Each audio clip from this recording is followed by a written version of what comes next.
ದೇವಿ ನಿನ್ನಯ ಗುಣವ ವರ್ಣಿಸುವ ಜಗದೊಳಗೆ ದೇವಿ ದೇವಿ ನಿನ್ನಯ ಗುಣವ ವರ್ಣಿಸುವ ಜಗದೊಳಗೆ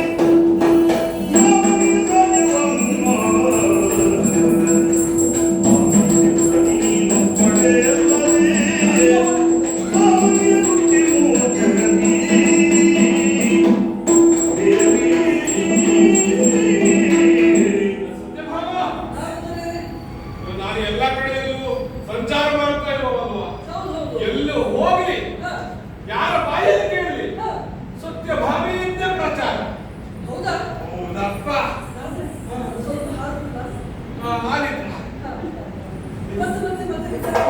ಕೈಲಾಸಕ್ಕೆ ಹೋದ್ರೆ ಅಲ್ಲಿ ಪಾರ್ವತಿ ಏನು ಸತ್ಯಭಾಮೆಯೇ ಮೇಲೆ ಪರಶಿವನೇ ಹೇಳ್ತಾ ಇದ್ದಾರೆ.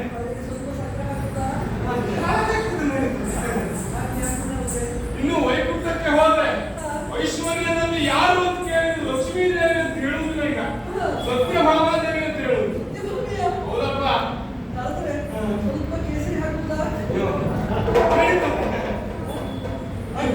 ಪ್ರಪಂಚದಲ್ಲಿ ಎಲ್ಲ ಹೋಗ್ಲಿ ಪ್ರಚಾರ ಅಂದ್ರೆ ಪ್ರಚಾರ. ಹೌದಪ್ಪ, ಯಾರ ಬಾಯಲ್ಲಿ ಕೇಳಿ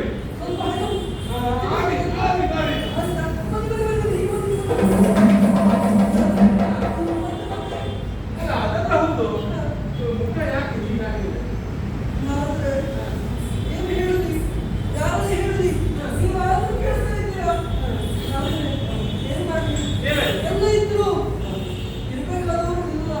ಇರ್ಬೇಕಾದ್ರು ಅಂದ್ರೆ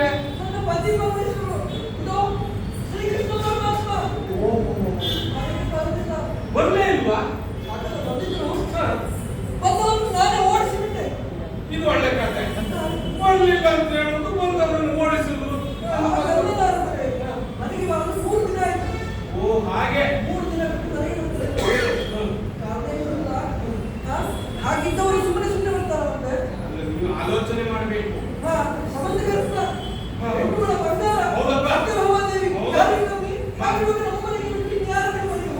ಮತ್ತೆ ಯೋಗ್ಯತೆ ಏನು? ಸತ್ಯಭಾಮಾದೇವಿ ಅಂದ್ರೆ ಏನು? ಘನತೆ ಗೌರವಕ್ಕೆ ಇನ್ನೊಂದು ಹೆಸರೇ ಸತ್ಯಭಾಮಾದೇವಿ. ಮತ್ತೆ ಒಂದು ವಿಷಯ ಅಷ್ಟೇ ಅಲ್ಲ, ಇನ್ನೊಂದು ವಿಷಯ. ಎಲ್ಲಿದ್ದಾರೆ ನಿಮ್ಮ ಎಲ್ಲರೂ? ಎಲ್ಲಿದ್ದಾರೆ? ಇಲ್ಲಿಗೆ ಹೋಗಿದ್ದಾರೆ.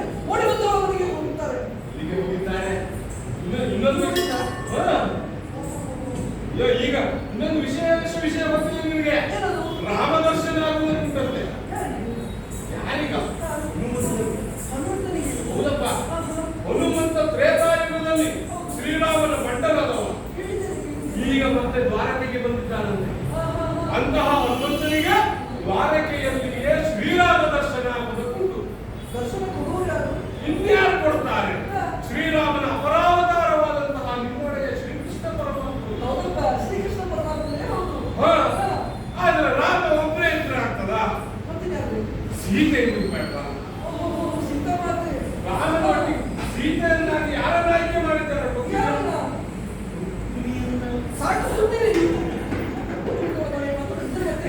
ನಾನು ಅದೇ ಹೇಳಿದೆ, ಸೀತಾ ಮಾತೆಯಾಗಿ ನಿಲ್ಲುವುದಕ್ಕೆ ಯೋಗ್ಯತೆ ಅನ್ನೋದು ಉಂಟು ಅಂತ ಆದ್ರೆ ಅದು ಸತ್ಯಭಾಮಾದೇವಿಗೆ ಮಾತ್ರ ಅಂತ.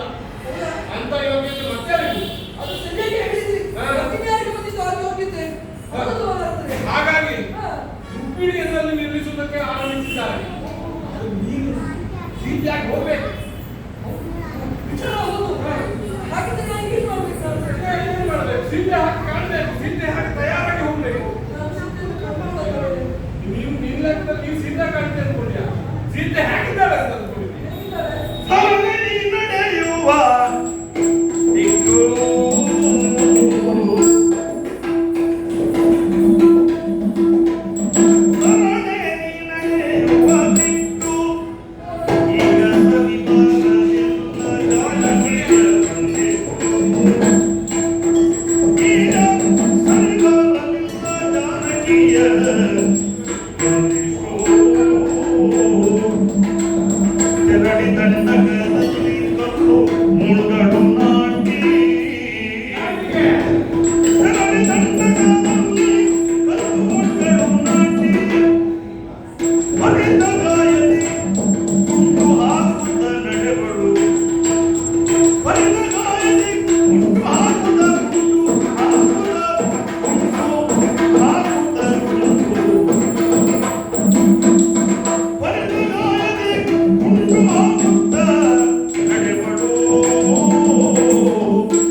ಅನಿಸಿದೆ. ಹೇಗೆ? ಸೀತೆ ನಿನ್ನ ಬೆಳಗಿದ್ದಾರೆ ಅಂದ್ಕೊಂಡ್ಯಾ? ಅಲ್ವಾ? ಇಲ್ಲಪ್ಪ, ಅವ್ರ ಹತ್ರ ಅಂತ ಕೇಳಿದ್ದೆ ನಾನು. ಸೀತೆ ಕಪ್ಪಗಿದ್ದಾರೆ. ಈಗ ಸುಂದರಿದಾರರು ನಾನು ಕೇಳಿದ್ದಕ್ಕೆ ಸುಳ್ಳ ಹಾಕಿ. ಏನು? ಸೀತೆ ಕಪ್ಪಲ್ಲ. ಹಾ. ಆಕೆ ಚಲುವೆ. ಬೆಳಿಗ್ಗೆ ಇದ್ಲು. ಹಾ. ಸೀತೆ ರಾಮನೊಟ್ಟಿಗೆ ವನಾಭಿಗಮನವನ್ನು ಮಾಡಿದಳಲ್ಲ, ಹೌದು. ವನಕ್ಕೆ ಹೋದಳು. ಹಾ. ಅವಳು ತಲೆ ಕೆಳಗೆ ಇಳಿಸ್ತೇ ಇಲ್ಲ. ಯಾಕೆ? ಪರ ಪುರುಷರನ್ನು ನೋಡಬಾರದೆನ್ನುವ ಕಾರಣಕ್ಕೆ ಮೇಲ್ನೋಟಗಳಾದವು. ದೊಡ್ಡ ಅರಣ್ಯದಲ್ಲಿ ಸೂರ್ಯನ ಪ್ರಖರತೆಗೆ ಮುಖ ಎಲ್ಲ ಸುಟ್ಟು ಕಪ್ಪಾಗಿದೆ. ಹಾಗಾಗಿ ಸೀತೆ ಕಪ್ಪಗಿದ್ರು ಮಾತ್ರ ಹನುಮಂತನ ತಿಂತಾರೆ. ಅಷ್ಟೇ ಅಲ್ಲ, ನೀನು ಈ ರೀತಿ ಆಭರಣಗಳನ್ನು ಹಾಕೊಂಡು ಹೋದ್ರೆ ಹನುಮಂತ ಸುಳ್ಳು ಅಷ್ಟೇ ಇರಲ್ಲ. ತ್ರೇತಾಯುಗದಲ್ಲೆಲ್ಲ ಹೇಗಿದ್ರು? ದೊಡ್ಡ ದೊಡ್ಡದಾಗಿದ್ರು. ದೊಡ್ಡ ದೊಡ್ಡ ಆಭರಣಗಳನ್ನು ಹಾಕೊಳ್ತಾ ಇದ್ರು, ಸಣ್ಣ ಸಣ್ಣ ಆಭರಣ ಅಲ್ಲ. ಈಗಿನ ಬರುವುದಲ್ಲ. ಸೊಂಟ ಕಟ್ಟುವುದನ್ನು ಗಂಟ ಕಟ್ಟುವುದನ್ನು ಆಗ ಹೋಗ್ತಾರೆ.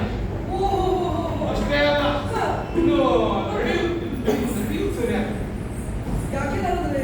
ಅಂದ್ರೆ ಹೀಗೆ ನಡೀತಲ್ಲ, ಸೀತೆ ಕಾಡಿನಲ್ಲಿ ಓಡಾಡುವಾಗ ಕಲ್ಲು ಮುಳ್ಳುಗಳು ನಾಟಿ ಅವಳು ಸರಿಯಾಗಿ ನಡೀತಿರ್ಲಿಲ್ಲ. ಒಂದು ರೀತಿ ಹೀಗೆ ಕುಂಟು ನಡೀತಾರೆ. ಹಾಗಾಗಿ ಅಯ್ಯಯ್ಯೋ. ಆ ನಡೆಯನ್ನು ನೀನು ಅಳವಡಿಸಿಕೊಳ್ಳಬೇಕು. ಸಾಕ್ಷಾತ್ ಸೀತಾದೇವಿಯೇ ಬಂದಿದ್ದಾಳೆ ಅಂತ ಹನುಮನಿಗೆ ಮನವರಿಕೆ ಆಗಬೇಕು. ಆಗ್ಬೇಕು. ಹಾ. ತಪ್ಪಾಗ್ಬೇಕಾ? ತಪ್ಪಾಗಬೇಕು ಅಂದ್ರೆ ಒಳಗಿನ ಕಪ್ಪು ಆಗಬೇಕು.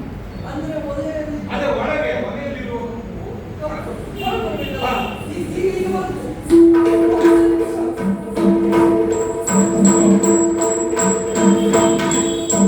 ಆಭರಣ ದೊಡ್ಡದಾಗಿರ್ಲಿ.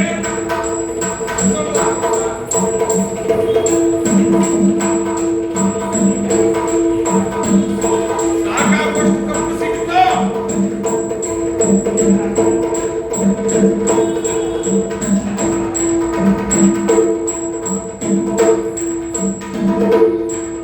ಹಣೆಗೆ ತಿಲಕವನ್ನು ಸ್ವಲ್ಪ ಕೊಡದೇ ಇರ್ಲಿ, ಹಾ?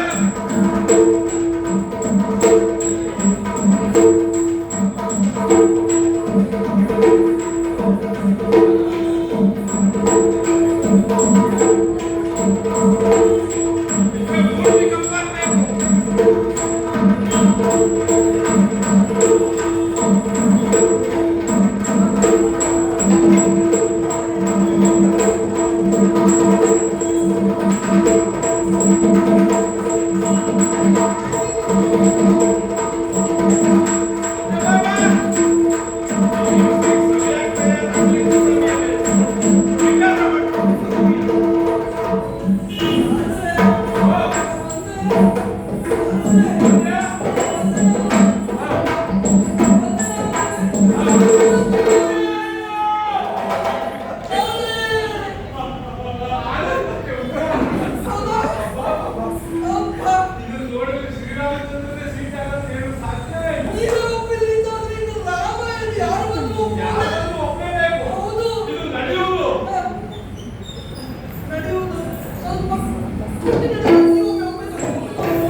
ಇನ್ನು ಸಭಾಗುವಾಗ ಅಭಿನಯ ಬರಬೇಕು ಅಂದ್ರೆ ನಿಜವಾದ ಒಂದೆರಡು ಮುಂದೆ ಸೃಷ್ಟಿಸಿಕೊಂಡ್ರೆ ಅದೇ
जय जय जगन्नाथ जानकी सो सुप्रीत जय रघुकुलाध्यक्ष राक्षस कुल विपक्ष जय जय सुराधीश सूर्य शतशंकाश जय घनश्याम राम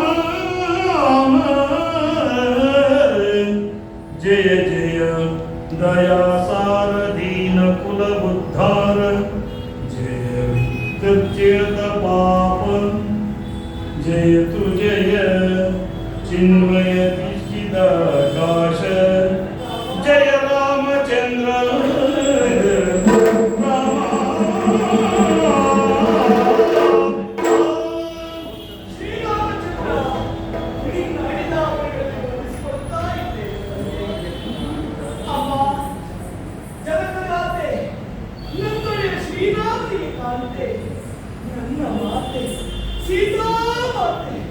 ನಿಮ್ಮ ಪಾದಗಳಲ್ಲಿ ಮುಗಿಸ್ಕೊಳ್ತಾ ಇದ್ದೇನಮ್ಮ.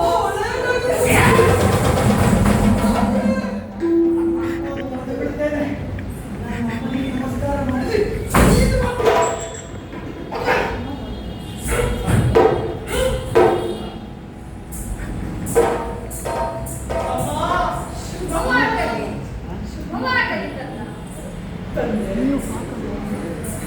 ಯಾಕೆ ತಂದೆ ಬರಬಹುದೇ ಹೋದ್ರೆ ಭಗವಂತ दशरथ नंदन उदित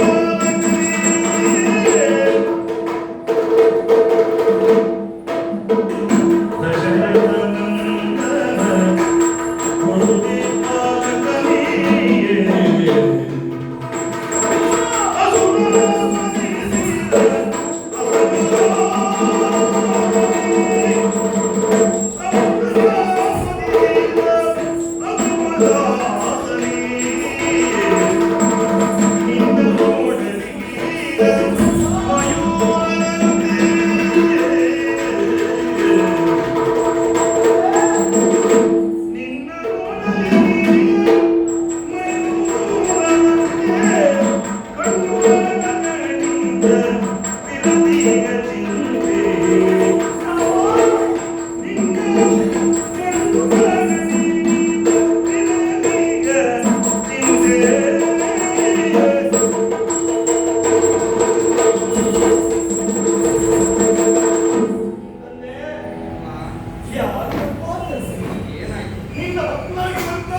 ಇದು ತ್ರೇತೆಯಲ್ಲ ಅಂತ ನಾನು ಕೇಳಿದ್ದೇನೆ. ಈ ಯುಗ ದ್ವಾಪರ ಯುಗ. ದೇವರೇ, ತ್ರೇತೆಯಲ್ಲಿ ಶ್ರೀರಾಮನಾಗಿ ನಾನು ನಿಮ್ಮನ್ನು ನೋಡಿದ. ಈ ದ್ವಾಪರದಲ್ಲಿ ನಮ್ಮ ಅವತಾರ ಶ್ರೀಕೃಷ್ಣಾವತಾರ. ದೇವರೇ, ಶ್ರೀಕೃಷ್ಣಾವತಾರ. ದ್ವಾಪರೆಯಲ್ಲಿ ನೀವು ಏಕಪತ್ನಿ ವೃತಸ್ಥರಾಗಿ, ಇಲ್ಲಿ ನಾವು ಬಹುಪತ್ನಿ ವಲ್ಲಭ ಅಂತ ಕರೀತಾರೆ. ಬಹುಪತ್ನಿ ವಲ್ಲಭರೇ ಅಂದ್ರೆ 16,008 ಮಂದಿ ಹೆಂಡತಿಯರು, ಅದರಲ್ಲಿ 16,000 ಜನ ಗೋಪಿಕಾ ಸ್ತ್ರೀಯರು, 8 ಮಂದಿ ಪಟ್ಟ ಮಹಿಷಿಯರು.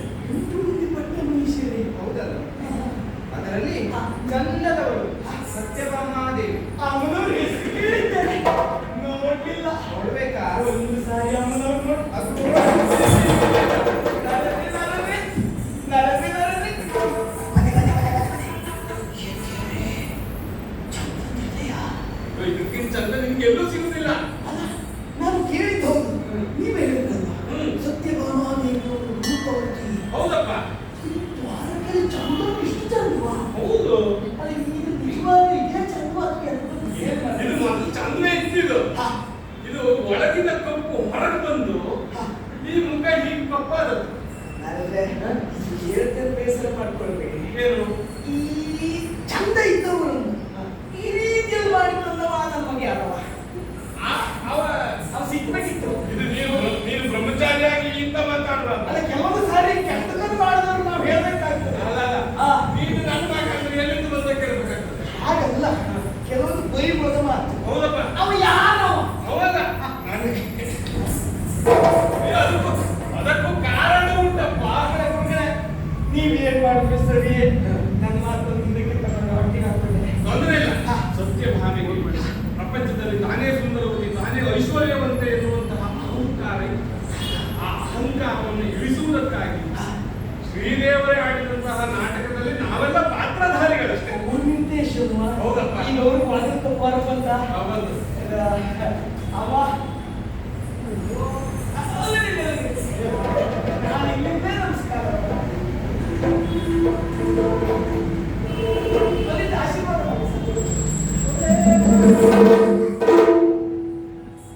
ಅಮ್ಮ, ಇದು ನೀವು ಚಂದ ಅಂತ ಕೇಳಿದ್ದೆ ನಾನು. ಅದು ಇಷ್ಟು ಚಂದಾಗಿ ನನಗೆ ದರ್ಶನ ಕೊಡ್ತೇನೆ ಗೊತ್ತಾಗಲಿಲ್ಲ. ಇದು ಈ ಮುಖ ನನಗೆ ತುಂಬಾ ಹೊತ್ತೋಗಿ ಕಷ್ಟ. ಇದು ಯಾರೋ ಗೊತ್ತಾಗಿದ್ದಾರಲ್ಲ, ಮೊದಲಾದ್ಮೇಲೆ ಒಂದು ಸ್ವಲ್ಪ ಸಭೆಯನ್ನು ಉದ್ದೇಶಿಸಿ ಒಂದೆರಡು ಇಂಥ ಬುದ್ಧಿಗಳು ಕಾಯ್ತಾ ಇದ್ದಾರೆ. ಎಲ್ಲ ತಪ್ಪದೇ ನಾನು ನಾಟಕ ಅಲ್ಲವಾ? ಇದು ನಾಟಕ ಹೌದು, ಆದ್ರೆ ಇದ್ರಲ್ಲಿ ನನ್ನದೇನಿಲ್ಲ. ನನ್ನದು ಬರೀ ಪಾತ್ರ ಅಷ್ಟೇ. ಆದ್ರೂ ನಾನು ಒಂದು ಮಾತು. ಏನು? ಈಗ ಬಂದದ್ದಾ? ಸರಿ, ನನ್ನಲ್ಲಿ ತಪ್ಪಾಯಿತು, ತಪ್ಪಿನ ಅರಿವಾಯಿತು ನನಗೆ. ಸವಿಕಲ್ಪನೆ ಕುರಿತು ನಾನು ಆಟ ಮಾಡಬೇಕಾಗಿತ್ತು. ಗಂಡ ಬಂದ ಅಂತ ಆದ್ರೆ ಒಳಗೆ ಬಿಡಬೇಡಿ. ಪಾತ್ರೆಯಲ್ಲಿ ಯಾವುದನ್ನು ಮಿಗಿಲಿಸಬೇಡಿ, ಎಲ್ಲವನ್ನು ನೋಡೋದು ಮುಂಚೆ. ಕೆಲವು ಜನ ಅದಷ್ಟೇ ಕೇಳ್ಕೊಂಡು ಮನೆಗೆ ಹೋಗ್ರು. ಈಗ ನೀವು ಮಾತ್ರ ಸ್ವಲ್ಪ ಗಟ್ಟಿ ಆಗ್ಬೇಕು. ಯಾಕೇಳಿ? ಯಾಕೆಂತಂದ್ರೆ ಗಂಡ ಮನೆಗೆ ಹೇಗೆ ಬರಲಿ, ಯಾವಾಗಲೇ ಬರಲಿ, ಬಂದ ಗಂಡನ ಮನೆಗೆ ಸೇರಿಸಿಕೊಳ್ಳಿ. ಹಿಂದಿನ ಭಾಗದಿಂದ ಆದ್ರೆ ಬರ್ತಾರೆ.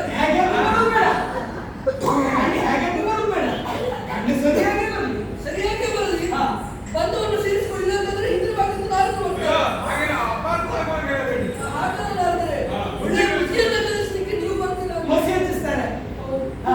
ಈಗ ಬಸ್ಸಿಯನ್ನೇ ಹೆಚ್ಚಿಸ್ತಾರೆ. ನಾನು ಇಲ್ಲ ಹೋದ್ರೆ ಎಲ್ಲ ಸಂದರ್ಭದಲ್ಲಿ ನಾರದು ಬರ್ಲಿಲ್ಲ ಅಂತ ಆದ್ರೆ ನಾರದು ನನ್ನ ಮನೆ ಹಾಳು ಮಾಡ್ತಾರೆ. ಅಂದ್ರೆ ಅದು ಮನೆ ಹಾಳು ಮಾಡುವವರು ನಾವು ಬಂದು. ನಾರದು ಅಡ್ಡೋರು ಬಂದು ಅಂತ ನೀವ ಅಂದ್ರೆ ಯಾರಾದ್ರೂ ಬರ್ತಾರೆ ಅಂತ. ಆದ್ರೆ ತಪ್ಪಾಯ್ತು.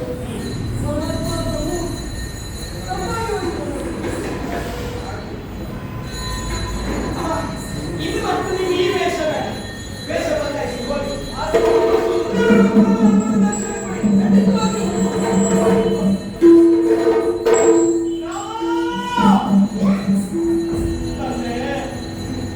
ಇಷ್ಟು ದಿನದವರೆಗೆ ಇಂದು ಬರ್ತಾನೆ ರಾಮ, ನಾಳೆ ಬರ್ತಾನೆ ರಾಮ ಅಂತ ಕಾಯುತ್ತಾ ಕೊಟ್ಟಿರುವಂತಹ ನನಗೆ ಕೊನೆಯೂ ದರ್ಶನ ಭಾಗ್ಯವನ್ನು ಕೊಟ್ಟಿಲ್ಲ ಅಂತಂದ್ರೆ ಭಗವಂತ, ಇಂದು ನನಗೆ ಯಾವ ದಾರಿ ದೇವರೇ?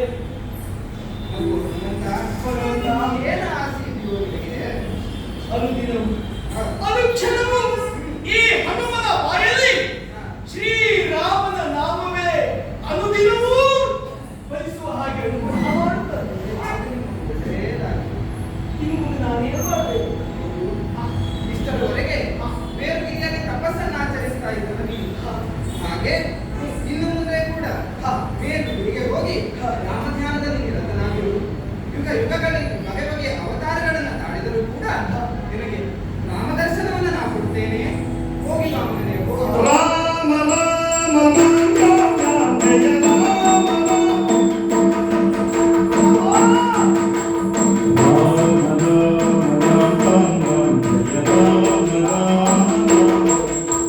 ದಶರಥ ನಂದನ